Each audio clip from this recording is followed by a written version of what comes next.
Then we talk about our core values. We have 5 core values that are integral to the operations and the working of our church. They will help us to go ahead and connect that mission, created to be, called to do, to our vision, to be able to see 120 people this year walk through these doors.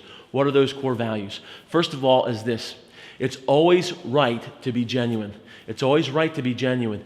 When people walk in, we don't want to put on a facade to say, you have to look like me, you have to walk like me, and talk like me.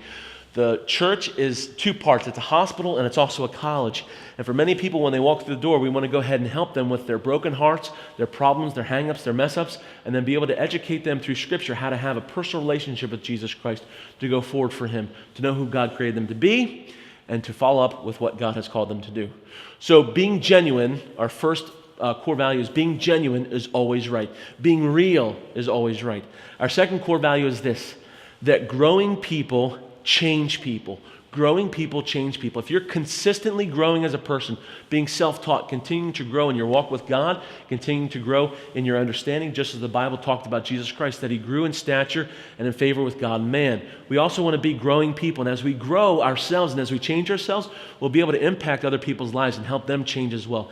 If you're not growing and you're not changing yourself, you're not just sitting on the fence, you're going to be digressing. You can't just go ahead and sit on the fence. If you're not growing, you're going to be dying. You're going to go ahead and in essence, you're going to be declining in your walk with God and in your life emotionally, spiritually, and physically. So our goal is to see that growing people help to change people. Our third value is this: giving to God always wins. It's never, ever a bad time to give to God, and not by coercion, not by guilt, but out of a heart that is so burdened and so devoted to give back to God and so thankful for what He has done for us.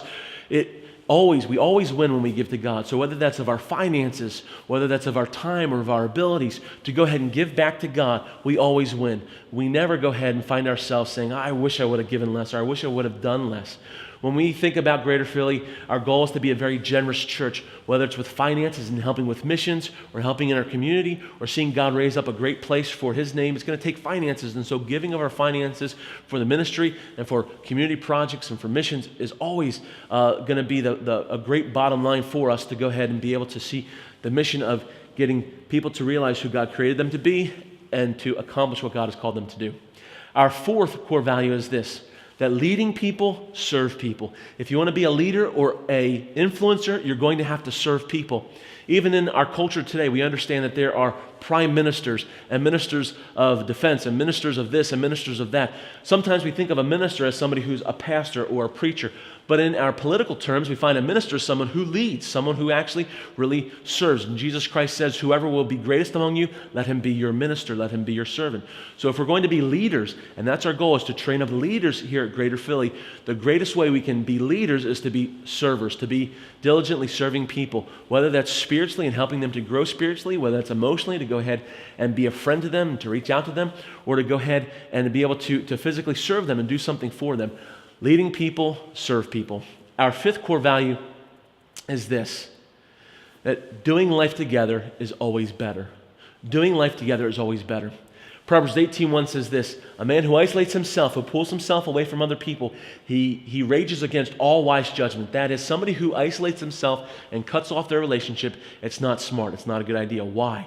Because God created us to be in community. God created us to be connected into other people in our relationships. He said of Adam that it's not good that Adam should be alone. That's not just for a marital relationship, but I believe also in his relationship to his kids, his relationship to other people.